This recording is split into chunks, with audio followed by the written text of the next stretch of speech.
The old city of Jerusalem, the year 1900. Under Turkish rule, starvation and neglect are everywhere. Abraham Yonatan Blumenthal, a young man of 20, finds a baby on Mount Zion, abandoned on a rubbish heap, wrapped in rags and crying, and takes him home. Grandmother shouted, "We have nothing to eat. I have to look for orange peels to feed my children. Now, how can you bring me another child? What will we do with them?" Many children were wandering the streets, orphaned and hungry, and he eventually decided to open a study center where hot lunches would be served in order to attract the Jewish children. More and more children joined, and Mother says that when they reached the hundreds, that's when they started the orphanage. Just like in the old days, two mothers, Olga and Irena, bring their children to Beit Blumenthal. This is Olga's fifth son. At home, she has 4 other children and her husband is in prison. Irena is a divorcee who lives in an area rife with drugs and crime. They both send their children to Beit Blumenthal, Israel's oldest orphanage, for a chance at a better future.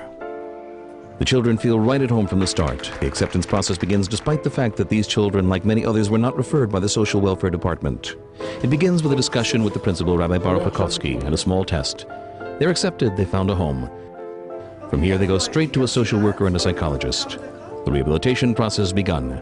We get children who have to be diagnosed for learning disabilities, all kinds of emotional problems. And then when I diagnose them, I refer them to the staff of our home, the ones who are treating the children with all kinds of therapies, speech therapy, play therapy, therapy with animals, with art, and so on. I'm working here for already 25 years, and I would say the specialty of this place is that when we get the children from their difficult backgrounds, their difficult homes, most of them are very wild, very difficult in their behaviors. They're not well disciplined. We are very successful in changing these children in normal citizens, people who know how to behave, and they get the social rules. They come to obey their teachers and their trainers, and most of them completely changed, and they become successful citizens. Beit Blumenthal is located in the heart of the Geula neighborhood of Jerusalem, providing children with an oasis of charity.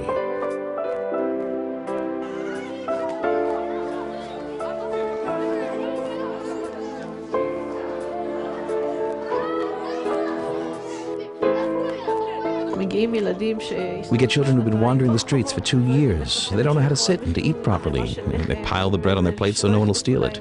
They need to be taught you have to wash in the morning, put on pajamas at night.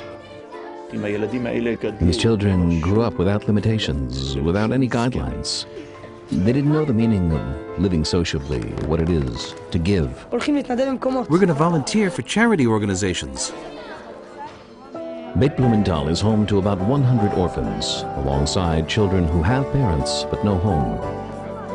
The caretakers make sure every child has food to eat like in any normal home. A shower and pajamas at the end of the day, playtime, which is a part of any normal childhood, a discussion on the day's experiences, and a bedtime story. In the morning, after breakfast, they head straight to a school suited to serve their special needs, offering small study groups and an individualized curriculum especially designed for each child. The school offers one-on-one instruction, tutoring for every student as part of the curriculum, and treatment with an expert occupational therapist for those children who need it. We try to provide the children with the best conditions possible. Mothers usually have to run after their children, not the other way around. It's the same way here. We buy the children suits, and pants, and shirts, everything they need. New shoes for Shabbat, everyday shoes, shoes for sports, winter coats and sweaters, everything any other family has, times 100. I'm happy to be here. They invest in us, they treat us nicely. They give us everything here.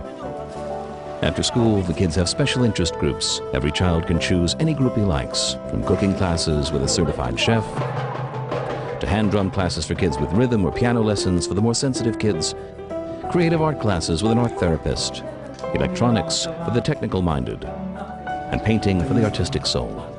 Every Wednesday we have field trips and outings, swimming pools, and all kinds of places. And of course, computers on the most advanced level. Alon is a good example of the children's dedication and devotion. This boy was referred to us after having gone through many different institutions all over Israel. He never showered, he was very violent. His father's in the hospital for the mentally ill, and their financial situation is extremely difficult. We had a senior staff member take the boy on as a special project.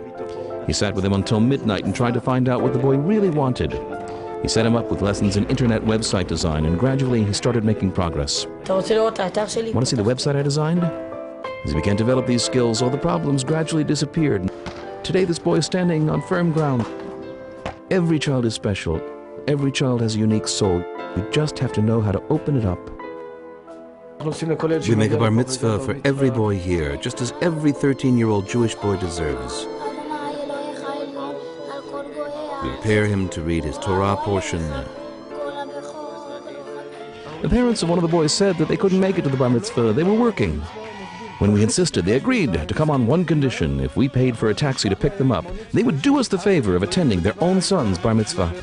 The boy stood by the entrance all day, waiting to see if his parents would come. When the ceremony was over, he burst into such tears we all cried with him. This only illustrates the lack of concern of some of the parents, their apathy toward their own children. A mother's child can't fathom this, and this is the attitude the children grow up with. For 8 years now, Sderot has been shelled by Palestinians from Gaza. The entire city is under fire. Avidan sent to Beit Blumenthal, like many others in his situation. I can sleep here without fear. I've found a safe home in Jerusalem. The staff here is wonderful and gives me the security I need to concentrate on my schoolwork. I like it here. We're happy to have Avidan stay here, but when he goes home, we're concerned. We always call to make sure he's all right. We're glad to see him back after Shabbat, safe and sound. Our hearts are with all the people of Sderot. Beit Blumenthal's graduates testify to their experiences at the institution where they were raised and educated. We had a feeling of intimacy, the personal relationship of father to son and son to father. Success, making millions of dollars or euros, winning the World Cup or the Stanley Cup or an Olympic medal. For our boys, achieving normalcy, being an asset in whatever society they end up in, is a very big win. Thanks to them, I've become what I am today. They gave me the key to a good life. Kfir, a Beit Blumenthal graduate, is now the manager of the supermarket in Petah Tikva, happily married to Chagit and the father of 3 children. Everything I have is thanks to Beit Blumenthal, where they showed me the road to happiness. The honorary title of Beloved of Jerusalem was awarded to Rivka Rakovsky for her longtime service to the orphaned and homeless youth of the city. The orphanage has taken in children whose fathers fell in battle for Israel, and immigrant children from all over the world.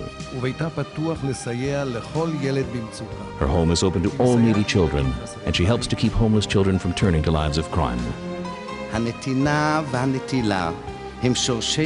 Giving and taking are the roots of all qualities and all deeds.